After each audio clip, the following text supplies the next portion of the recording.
Welcome to Dark Docent.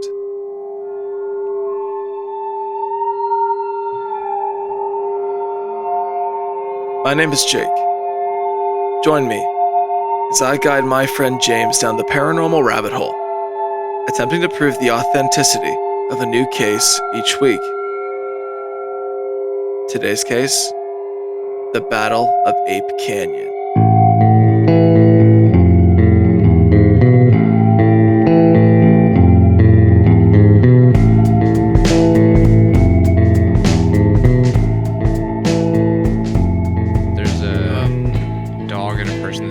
Stairs. That's my wife. My wife. Wow, wow, wee, wah. Wow, wow, woo, wah. The cat knows the dogs are nearby. That's why she's in here. She's safe for now. She's safe from the mongrels that have to live in her palace. How you doing today, James? I'm doing pretty good, Jake. How are you? Doing really good, honestly. Really good. Yeah. Well, as long as you're being honest. I am, actually. And the reason I'm really good, because I've been very excited about the pods that we've been doing and how I've kept it relatively down to earth so far on the scale of weirdness. Most of them so far have been here on Earth, yeah. Yes, they have. Yes, they have. But how have you been feeling about all the stuff I've been showing you? Well, it's been all over the place. There's been little aliens. There's been CIA aliens. There's been a fish, a snake, a car, of all things. Probably something else in there too that we talked about. A monkey, perhaps. Yes, a swamp monkey. Some might call it that.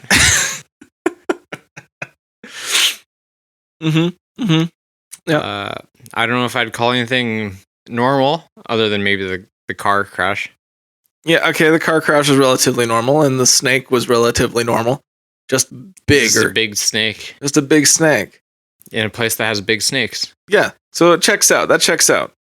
But yeah, no, I've been really excited. So now that we've done a few of these, I'm wanting to start to delve into a little bit more weirder stuff. We're going to slowly ramp things up here. I got a whole bunch of stuff planned for you, and I am very excited. I'm excited too. All right, bud. Well, I got a story for you. July 11th. 1924, Mount St. Helens, Washington State.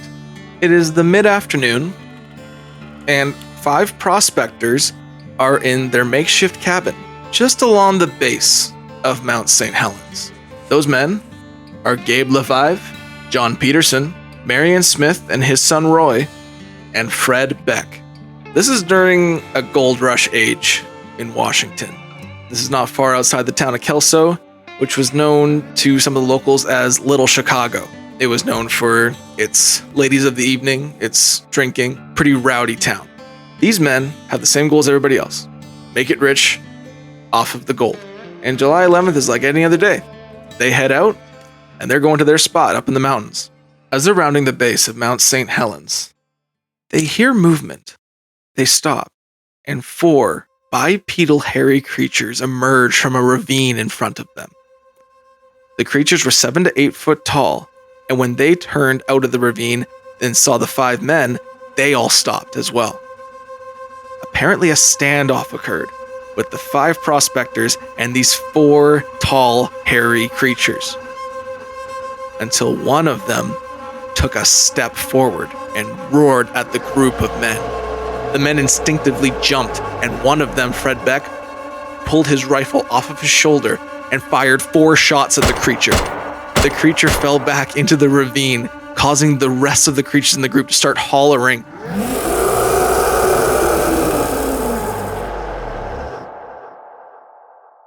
They turn, and they begin sprinting back to their cabin. As they're sprinting back to the cabin, they're noting that all the caves surrounding the area have several creatures getting out of them, seeing them from up above, and they start roaring. Creatures are coming out of other ravines. This is not good. They get back to their cabin, and they close the door. They begin boarding up all of the windows, putting things against the door, weighing it down. They don't know what's happening, but these creatures are on their tail. These creatures were described by Fred Beck as huge gorillas with matted black fur, estimated at 400 pounds, standing at 7 to 8 feet tall. As they're readying their defenses, they're loading up rifles, they're grabbing tools, making makeshift weapons out of whatever they got for whatever's about to happen to them. There's a moment of silence. And then all of a sudden, the howls begin.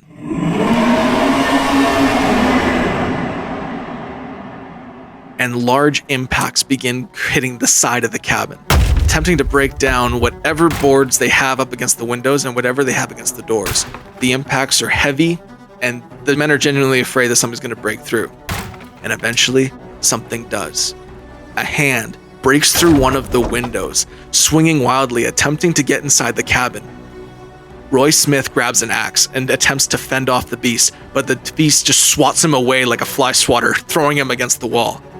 His father, Marion, saw this, grabbed his pistol and shot several shots at the beast. The beast fled from that area, and they began trying to board what they could. And after the shots, silence again.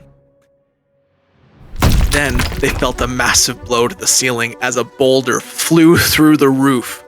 They began trying to take cover, but one of the boulders flew through the roof, knocking Fred Beck unconscious. Fred Beck was knocked out for 2 hours.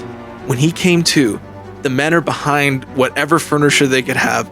They have their rifles, and they are just firing through the hole in the ceiling up against some of the cliff-like ravines up above at whatever's throwing these boulders at them. They don't know what it is. This was the rest of the night. They fought these creatures. They didn't know what they were, throwing boulders through their cabin. At the break of dawn, silence again. They gave it a few hours, and then grabbed what they could and hastily made their way back to Kelso. When they got to town, they began telling everyone of their story, and this made fast international news, dubbing it something that is now famed in cryptozoology lore. James, have you heard of the Battle of Ape Canyon? The Battle of Ape Canyon. This one is new to me. I have not heard of that, no. Sounds intense. I think it's a miracle Fred is alive if a boulder made its way through the roof and presumably into his head to knock him out. Yep. No, though, I've not heard of a Battle of Ape Canyon before. Sounds like it would make for a great movie. It would. I'm assuming you know what these creatures are that the men saw? Bigfoot. Or as they call it in the Northwest, Sasquatch. Sasquatch. Yes. What's your opinion on Sasquatch, James? Somewhere between interdimensional being and not real. Okay, that's a broad spectrum. I'm guessing on that scale, you lean more towards not real. Well, Jake, I know you are a big believer in Bigfoot. Yes, I am. You have shown me the Patterson-Gimlin footage, I believe it's called. Yes. You've said that enough times that I've remembered it. I was going to say. And it's a man in a monkey suit. No, it's fucking not. Enough said there. It's not a man in a monkey suit. And eventually I will show you why it's not. But not now. Was it a bunch of men in monkey suits? Now, I never said that it wasn't a bunch of men in monkey suits. Sorry, I'm getting a little ahead here. That's okay. I am not a firm believer in Sasquatch. You know what? That's okay. I understand. And honestly, this podcast wouldn't be that interesting if you were interested in Sasquatch. Let's be realistic. It would really defeat the purpose, I think. It would. We know what is Sasquatch, Bigfoot, Skookum, several words for Bigfoot type creatures in the Northwest and in other places. We've talked about Momo, but the Native Americans in this region had a term for it as well. They called them the Siatik. The Siatik. Yes. They described the Siatiks as 7 to 8 foot tall, hairy, nocturnal, able to hypnotize, could camouflage, could also throw or imitate voices. Just standard Sasquatch stuff. Here's the thing, in Native culture, yes, actually, this is standard Sasquatch stuff. I don't necessarily believe in the hypnotizing and a bunch of the stuff like that, but to put into perspective, there was a cryptid in Africa that the tribes people claimed were the mountain wild men, and they apparently stole virgins, could hypnotize, and do lots of the same things that they're talking about here. That caused people to go looking for that cryptid in Africa, and they found it. That cryptid is what we know today as the modern mountain gorilla. Crazy, I didn't know that the gorilla could do all that cool stuff. Like kidnap and hypnotize. The more you know, James. The more you know. And we let these things roam free? Someone put that thing in a zoo. We tried that. Look what happened. We have a dead gorilla on our hands and 10 years of guilt. That really did kick off the apocalypse. We don't have time to talk about that right now. We're talking about the Battle of Ape Canyon. That's a Harambe reference for anyone who is not chronically online. Natives claim to be raided by these tribes a lot. They claim their women would be taken. They claim that they would be cannibalized by these tribes. They claim that they would get lots of their resources taken. And these wild men were not to be messed with. Something that's kind of interesting there. I don't know if you picked up on it. But they didn't say eat people. They said cannibalize. And that's because the natives did not consider these things beasts. They just considered them wild people. Just a larger, more primitive tribe. Right. The Europeans had another word for these creatures. They called them mountain devils. Mountain devils. Yes. Bigfoot wasn't a term until 1955. When did Sasquatch come around? Sasquatch has kind of always been a thing, but in different tribes, it's called different things. The Pacific Northwest, mostly in Canada, native tribes, they call it Sasquatch. But every tribe has something different for it. It's all basically translates to wild man in Canada, and with native tribes, it's Sasquatch. With the white guys in California, it's Bigfoot, because the foot be big.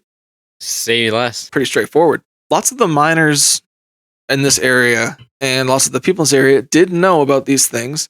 They were considered a threat. They were considered something that people knew about and stuff. Some guys didn't take it as seriously. Reasonable. Yeah, I understand why some people wouldn't take it as seriously. But when Fred Beck and the group of prospectors made it back to Kelso and began telling their story in the local bar, everyone listened. And everyone was pretty captivated with their story, talking about these wild men in the hills attempting to tear them to pieces because they were on their territory. Little did the group know, there was 2 state park employees in that bar that day, Bill Welsh and J.H. Huffman. They go up to Fred, and they're like, hey, you're saying a lot of stuff. Why don't you take us back to where this happened?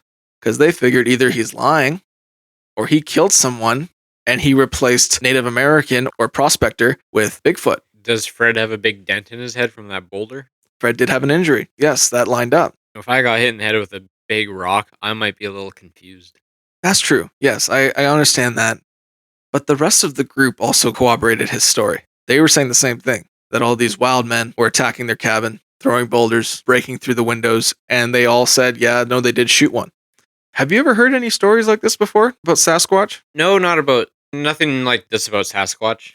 I can't help but kind of think about like a Scooby-Doo episode where there's a bunch of, people in suits terrorizing the locals. The locals go, there's this thing, and then they capture one, fall off its hood, and they would have gotten away with it too if it weren't for those meddling kids. Except the meddling kids shot one of them. They were armed. I don't think it was several guys in ape suits. We've gone over the ape suit theory before. This was also 1924. Yeah, well, maybe they didn't have suits, but they had furs. Maybe. I mean, like the natives said, see a tick, we're seen as a tribe. I'd probably start screaming too if some gold miners shot one of my buds. Yeah. No, their response was, honestly, I get it. I might even throw rocks at them off of a cliff after, if they went into a barrel beneath the cliff. You know what? All of these things seem to line up, and I agree. Yeah, their reaction was valid. Fred was kind of refusing this. He didn't really want to go back. He didn't really want to show them. But the state troopers, again, were like curious, did this guy murder someone, or is he lying? So, they got a few drinks in him, they started to convince him, and eventually they did. And Fred agreed. We'll go back to the area, I'll show you the cabin, I'll show you what happened. Now, the state park employees were skeptical. Rightly so. And they were thinking, okay, this is going to be easy to figure out. But when they got to the area, there was a destroyed makeshift cabin in the woods. And there were sizable boulders through the ceiling and smashing all the sides of it. Another thing, the cabin was surrounded by several footprints, measuring up to 14 inches long. Those are some big feet. Subtle foreshadowing. Subtle foreshadow. Not only did they find the footprints, but they also found several empty shell casings that showed that there was a gunfight in the area. Now, according to the state park employees, they could remake the tracks with their knuckles. However, if you're looking at a footprint and then attempting to draw it with your knuckles, you could probably remake it. People have been known to be able to draw things they've seen before. Yeah, so I don't really consider that, like, really viable. Like, it's like, hey, look at that footprint. Oh, look at that. I can easily draw it with my hands. Yes, you can. So I don't really consider that anything to go by. Anyway, after the state park employees investigated this area, nothing else really came up of this. Some of the people were like, oh, they're bullshitting or they're hoaxing it. Some were like, this was genuine and the Sasquatch tribe did attack this cabin. It was in the traditional territory of where the Sasquatch tribe was found. As I said before, this made quick news. It was dubbed the Battle of Ape Canyon. And that's what this canyon is called to this day. Actually, these ridges are called Ape Canyon because of this event. Oh. Yeah, it's still a thing. And the story just kind of died down after that. It was like it happened. That was it. And it just kind of faded away like other stories, right?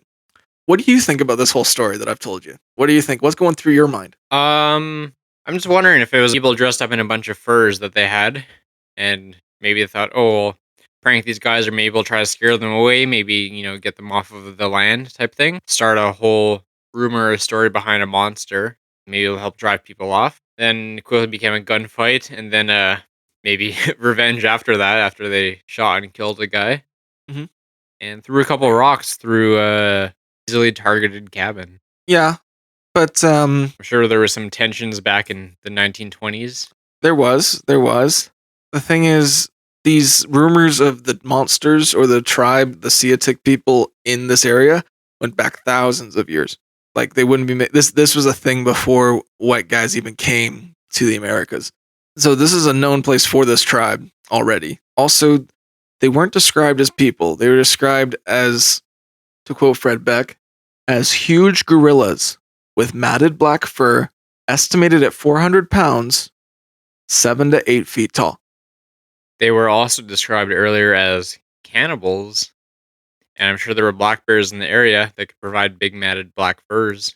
They were described as cannibals by the Native Americans, yes. But the Native Americans also described them as more primitive wild men type of thing. They looked more beastly than the average person. So it could be just a tribe of really hairy, tall humans. Not even necessarily hairy, but just, like I say, covered in furs from some of the local animals. Yes, but some of these boulders that were thrown were pretty sizable.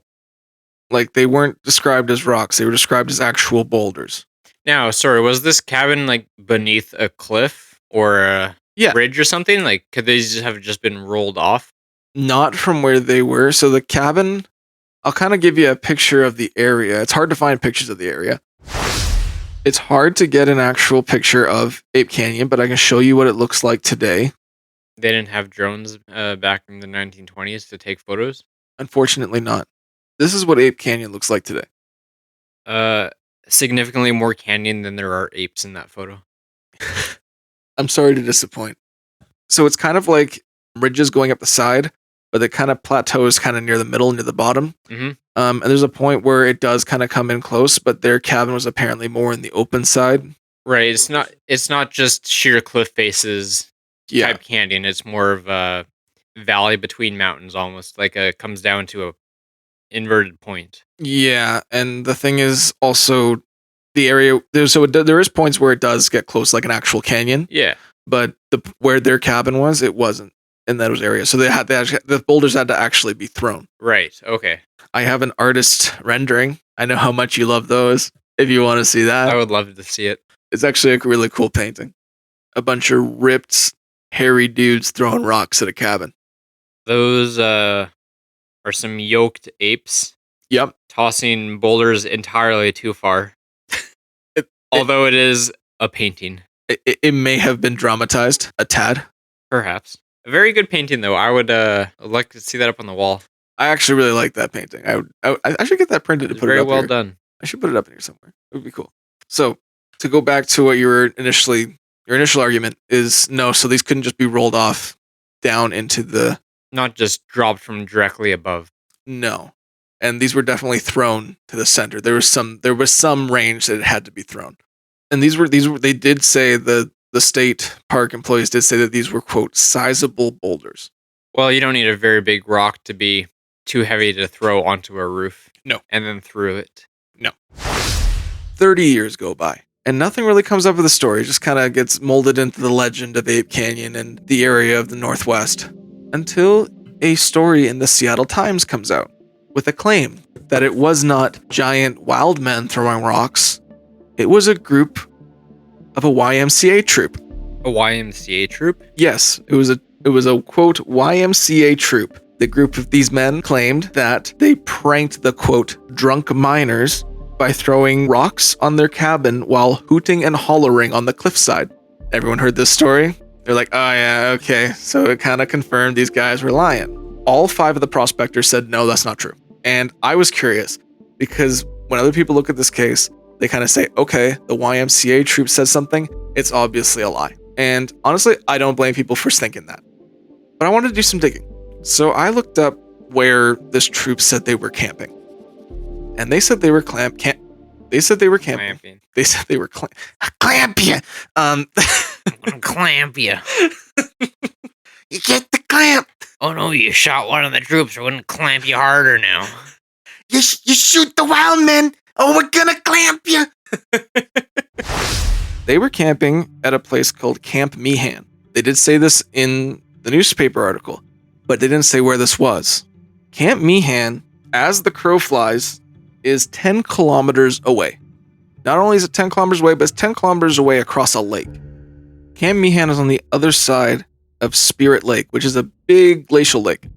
To give you an idea of where Ape Canyon is to Camp Meehan, I got a picture for you. That red dot is Ape Canyon, and the tip right above this lake here is where Camp Meehan is located. They had to go around this entire lake in mountainous, dense terrain to get to these miners. And also, it was in a secluded location. No one really knew where these miners were. They knew they were out around Mount St. Helens prospecting for gold, but they didn't know the exact location.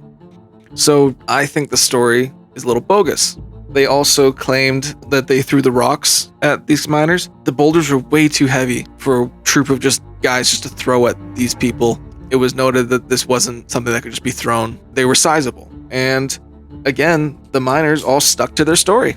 What do you think of the argument from the YMCA troop that they were the ones pranking these guys? Well, in terms of distance, 10 kilometers as the crow flies is, I don't know. It's a, let's say if they went around the lake and back, probably it's got to be at least a 5-hour hike. Probably to there. Yeah. Because you got to think about also. Yeah, no, one way, 5 hours. Yeah. As for them throwing the rocks, there's no photos of the rocks, so I can't speculate as to how big they actually were. There's no photos of holes in the roof. So it's hard to say if it is actually impossible for a group of yoked YMCA troopers to have necessarily tossed them onto the roof. Maybe the cabin has been there for a while. Maybe it was a little gotten a little soft, those logs, and rocks fell right through. We know logs rot. Well, probably in the middle of nowhere, there wasn't proper treatment. Well, here's the thing: is that no, this cabin. I didn't consider that. This cabin was pretty new. This cabin was built like makeshift out of the trees in the area by those prospectors. So they're the ones that built it. I think it was stated that it's been up for maybe like a few weeks, maybe. So it wasn't like rotted wood. They cut down the tree. They made it themselves in that area. Also, with the YMCA troop pranking the guys, there was no cell phones. They weren't even in the same area, like at all, like not even close. So I don't see why they would hike 5 hours just to throw rocks at a cabin and hoot and holler so that these guys could think what? Well, there wasn't a lot to do back in the day, I don't think. No, there wasn't. Hitting hoops with a stick down the road? Yes, that was probably a pastime at this time. And then throwing rocks at gold miners. Could have been a great idea executed poorly. Could have been a poor idea executed greatly, by the sounds of it, maybe. I think it's a ridiculous claim, honestly. If the camp was closer and they knew they were nearby, then yeah. But this is across a lake 10 kilometers away in a secluded area. You're going out there, you're in the middle of the boons, you're not expecting to see people. I think it's more likely that some guys coming together to claim something to get a little fame off of something than it is. Well, it's not necessarily in the boons in the middle of nowhere, because there was a camp there. There was a bar nearby? Not nearby. It was like kilometers to town as well. Like it was like it was in town? Yeah, so they had to venture out from Kelso to their location. To get to Ape Canyon from Kelso, not as the crow flies, but the actual trek, it's a 3-hour and 21-minute trek by car, and it's over 110.2 miles. 110.2 miles? Yes. So it's not like town is nearby. Almost too far away. Yeah. But that was the closest town for Ape Canyon. That's how deep we are into nowhere.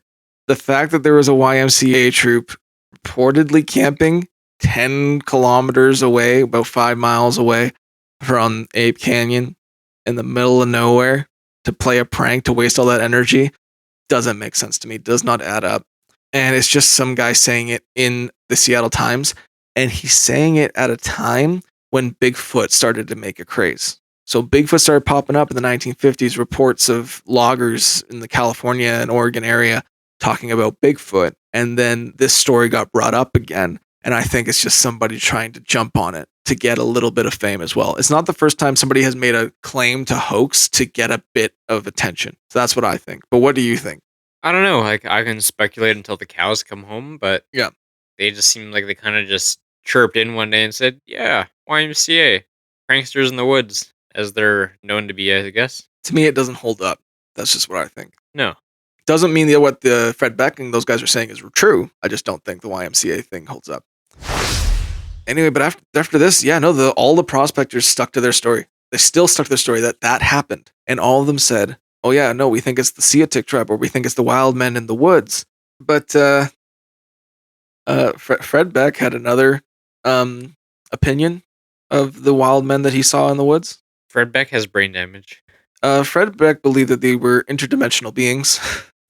I didn't mention that earlier. You did, and he was the one who claimed that these were interdimensional beings he believed that would come in and out of existence. Is that even a word that existed back then? I don't know. This is what he claimed in the 1950s. Everyone else claimed, no, this is just like the wild men that everyone talks about. Fred Beck was like, no, these are interdimensional beings coming in and out of our existence. And I think this is kind of partly where it started. I think he was coming in and out of existence as his concussion wore off. I don't know. This is the earliest thing I could find talking about the actual word interdimensional was from Fred Beck in the 50s. But everyone else stuck to their story that it was the wild men. But take what you will say from Fred Beck as you will. I've counted Fred out ever since you said that he got hit in the head with a boulder. Yeah. He has not been part of the proof for me. I understand. This is kind of the end of that part of the story. But this area around Mount St. Helens had always been a hotspot for Bigfoot and Sasquatch reports. And it was also home to a strange disappearance that had happened in 1963 in the same area as the 1924 Battle of Ape Canyon. There's 4 mountaineers going up the side of Mount St. Helens, one of which, Jim Carter, said, hey, I'll stay back and take a picture of you guys as you guys are skiing down the mountain. Be like a cool image, right? And he'll catch up with them. So they started skiing, he's taking the photo, and they made it to the bottom, and they're waiting for a while. They're waiting for a little longer. Jim's not here. They start to get worried. They go back up the mountain, and they find a strong disturbance in the snow. Snow appears to be scattered everywhere, and a dropped box of camera film was left. And they found ski tracks, presumably belonging to Jim Carter, going in the opposite direction.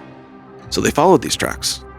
The tracks seemed random, uncoordinated, and frantic, appearing like Jim had been moving extremely fast, almost as if he was being chased. He seemed to be executing jumps, making sharp turns. He went off the path, just extremely dangerous things to be doing. They kept following his tracks, and they led to a steep cliff face, where his ski tracks seemingly ended. obviously concerned that their friend had fallen off a cliff, they went into town, they got search and rescue out, and they began looking for Jim Carter. They spent 2 weeks scanning the forest for him, checking the bottom of the ravine. There has never been anything ever found of Jim Carter. Not a piece of clothing, not his skis, not the poles, nothing. We have never found his body, and to this day he is considered missing. I believe he's been declared dead in absentia. This also kind of links up with missing 411 stuff, but nothing's ever been found of Jim Carter. This is in the same area that those miners claimed that they saw several large, violent, hairy men attacking them. You did talk about how erratic the ski tracks were. Yeah. Were there any other tracks aside from the ski tracks? Like footprints, perhaps? I believe there was like disturbances in the snow, but no clear tracks. Right. But when they were searching the area, lots of the people searching the area did claim they had strange feelings. Things were watching them. According to Bob Lee, who was a Portland mountaineer, and he was a member of the exclusive worldwide Alpine Club and one of the leaders of the 1961 Himalayan expedition and an advisor to the 1963 American expedition to the Himalayas, was a part of the search and rescue team. Him, a man named Lee Stark, and another man named Dr. Otto Trott all came to the conclusion that, quote, the mountain devils got him. There you have it. It's weird. It's definitely weird. What do you think happened to Jim Carter? I think he was stunting out there, took a wrong turn, and flew off a cliff, got buried a little too deep in the snow, and that's all she wrote. But why? Why was he stunting? He wasn't supposed to go that way. He was supposed to come down. Maybe he just messed up. I don't know. He knew where he had to go. Just follow the rest of the people. The snow would have melted. They would have found a body, still haven't to this day. People have been down that ravine several times, still can't find him. It's been over 60 years. Still haven't found a piece of him. I don't know. And it is in the main area where there were men reportedly attacked 40 years before by a tribe that reportedly, according to the natives, said they stole people. And ate them. That would get rid of the body. It would. Something to think about. Today, I would consider, going to investigate. I'm sure lots of people would like to go there and investigate. But unfortunately, on May 18th, 1980, Mount St. Helens erupted, destroying the side of the mountain where Ape Canyon was, and where any remaining evidence of both Jim Carter and the prospectors who were attacked would have been. Well, that's pretty convenient. Mother Nature doesn't want you to know that there is some wild men in the woods out there. The cryptids are conspiring against us. Well, you want to get really weird with it? Sure, why stop now? This is even weirder. There are search and rescue and men who helped that day trying to get people to evacuate from Mount St. Helens who claimed the animals seemed to congregate in a way that all the animals knew something bad was going to happen. They knew where to go to be in safety. They weren't worried about being predator and prey. They kind of knew what to do. And some men claimed to see large, upright, hairy creatures among these animals. They also claimed that after the blast, finding several large humanoid bodies that were reportedly taken away by the US government. I told you we're going to get weird with it.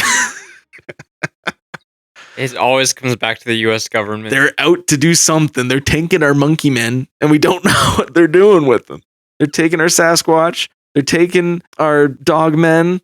Mothman, haven't seen him in a while. It all comes back to the government. Haven't seen him ever. And you think that's a coincidence? It's because our goddamn government is taking him away. It's not our government. We're Canadian. Their government. I don't know what our government would do about Mothman. But yeah, no, these are just some weird claims that they said on the day of the eruption and the weeks after. Apparently weird things were spotted and found, but that's all hearsay.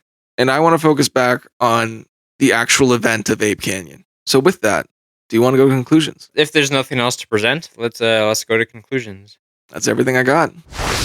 So to recap, 5 prospectors claimed to see 4 tall, upright, hairy figures 7 to 8 feet tall in front of them. 1 claimed to shoot and kill one of them. This caused several others to come out of caves surrounding the area as they sprinted back to their cabin. They claimed to fight off the beasts for the whole night until daybreak when they disappeared. There is rumors, or at least according to the native tribes, there is wild men in the area, the Sihatik tribe, who are very violent and also nocturnal, which would make sense why they would leave at the daybreak.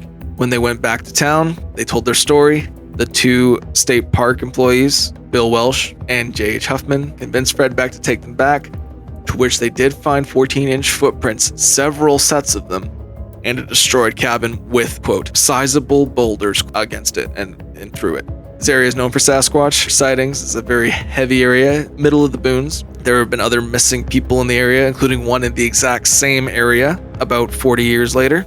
There is a YMCA troop that claims that they pranked the quote-unquote drunk miners, but I believe that to be nothing really worthwhile using. There's not much to hold that up. So with that, James, on our scale from 1 to 5, 1 being I'm an idiot, 2 being you're skeptical, 3 being you're on the fence, 4 being there's something there but I don't fully believe that it's paranormal, 5 I believe this story. Where do you come down today? Today, I think I land on. I'm sorry, but I think I land on a 2 because I am skeptical. Mm-hmm. Pretty much, a lot of the evidence is anecdotal. Mhm. There's not, photographs. There's not a lot, really, other than word of mouth. Yeah. Does I know that the fact that people staying to their story until their deathbed means a little something. Does that change anything for you that the 5 men stuck to their stories all the way through? Yes and no. I mean, multiple things can be true, right? Yep. These guys can believe that happened to them. Yeah. And that at the exact same time, although maybe unlikely, Mhm. is still feasibly possible that the Mhm. YMCA troop did also prank them. Those aren't mutually exclusive things, and they could both technically be in the same realm of possibility. If they were just 5 dudes in the middle of the woods, just drunk off the rocker at night, they would be they could be very well be an easy prank target if it was known they were there by one means or another. It's not like they were just. I mean, I don't know. It's possible that it was known that they were there. It is. If boulders could make it through the roof one way or another, then it could make it through the roof. It's not like they were solid logs of wood on the roof. Otherwise, there was no shot that any rock could make it through without just crushing the whole building. Mhm. So it's possible that smaller rocks could have made it through, and if they did, well, this is purely devil's advocate for this here. Yeah. Um, if they did go into town and tell people, you said that was over 100 miles away. That's a lot of time to figure out how to get maybe a couple extra rocks here and there. Make the story a little more believable on the gold miners' ends there. Well, first off, they weren't doing nothing. They were on their way to their spot when they first encountered the creatures, according to them. Like, it wasn't like, we're getting wasted in the middle of the night. Like, it was the afternoon. Right. And you're up there to make money. These guys aren't like, of course there's going to be some drinking, but they're not there to fuck around in the woods. They're trying to make money. That's the whole goal of this. Also, with the YMCA troop, according to the men in the cabin, they began firing shots at the creatures and hacking axes at the people's arms. If this was a prank, why would you risk your life like that? Well, I did say, I did go into the YMCA troop there, but if I were to pick something, it wouldn't be the YMCA troop. It would be maybe like a local native tribe, like I said Okay. earlier in the episode, maybe trying to scare off people that were pillaging the land. Okay. And given I don't know a ton about the time back in the day there, but Mhm. I feel like that wouldn't be completely out of the realm of possibility either. Like I said, could very well have been a lot of tensions at the time, maybe between the native tribes and the white guys pillaging the land. Yeah. So I think they might want to try to get them out of there one way or another. Maybe the less violent, the better. Yep. Which scaring and making them think a monster that was there could have been an option. Yes, but they never claimed that these things were monsters. Well, I say monster, but it's really a beast, or it could be whatever. It's, they could, like I say, have been dressed in just a bunch of furs and make them appear bigger and scarier than they actually might have been. Yeah, I can get where you're coming from on that. But these legends of the Sasquatch tribe do go back thousands of years. Like before the natives knew what white people were. It's not so much like if there was like a story going back to like the 1800s, like talking about the Sasquatch tribe, and that's the first time we get, I'm like, yeah, okay. They could probably make that as like a Scooby-Doo-ish type, get them off our property. Sure, type but thing. like the Loch Ness Monster's been around for a very long time too. Yeah. There was still a guy that put a little remote control boat in the pond and said that that's what it is. Remote control boat. Oh, actually, it wasn't even a remote control. It was literally just like just a floaty. It was literally like a toy submarine with a dinosaur on it. Yeah. Yeah. Well, there you go. Like, just because it's been around a long time doesn't mean it's not imitatable. Yeah. No, I get you. I can see where you're coming from with that. I just, I do think there's something to the size component, and the fact that this isn't the only like encounter in this area of Sasquatch. Like this is a hot spot for Sasquatch activity. So I think that's a part of it too. I don't think it was the YMCA guys. I think that's. I don't really think it was the YMCA guys either. Yeah, there's more things. There's better options. I think your theory of it being a tribe is more likely than the YMCA guys. Yeah. But final answer. Final answer. Like I say, I apologize. I know you're huge into Sasquatch and Bigfoot, but I'm gonna place this. I'm still at like between a 2 and a 2.5. That's okay. This isn't necessarily all. There's so many Sasquatch stories, and I can understand this one is out there. Yeah. But I really wanted to bring it to you because I thought it was kind of fun. It was fun. I promised you a fun one this week. Yeah, and the Battle of Ape Canyon. That's an exciting name. It is. With a good story. And the name still stands today. It's still called Ape Canyon. Are there no movies based off of it? I don't think so. That's crazy. But there are other Bigfoot They movies. made like 13 Sharknadoes, but they couldn't make a Battle of Ape Canyon. We got to make it now. I mean, we have the budget. We do. Almost zero. Just go into the woods with some monkey suits. There's lots of woods nearby. Yeah. There's at least one 4x4 vehicle between the two of us. Yeah, we can do it. We can make this work. You're hairy enough to be an ape? I don't even need the suit. There's one less. That's one less thing we have to buy. Anyway, I can't get James over the fence this week, but this was a fun one, and I really like talking about it with James. I liked hearing it. Yeah. If you like what we're doing, please rate, review, follow on Spotify, share with your friends, share with your family, share with your enemies. You can follow us on Instagram and Facebook for all of the case photos that we'll be posting. Unfortunately, I don't have much for this one, but I still post it for other ones. If there's anything we missed on the case, please let us know. Message us. We'd love to hear about it. If there's anything else about this case that we could have brought up. James, any words to the wise, my friend? If you're going to build a cabin in an area with Sasquatch, make sure the roof is boulder proof. Wise words from a wiser man. We'll see you next week, everybody. Goodbye. Thank you, everybody.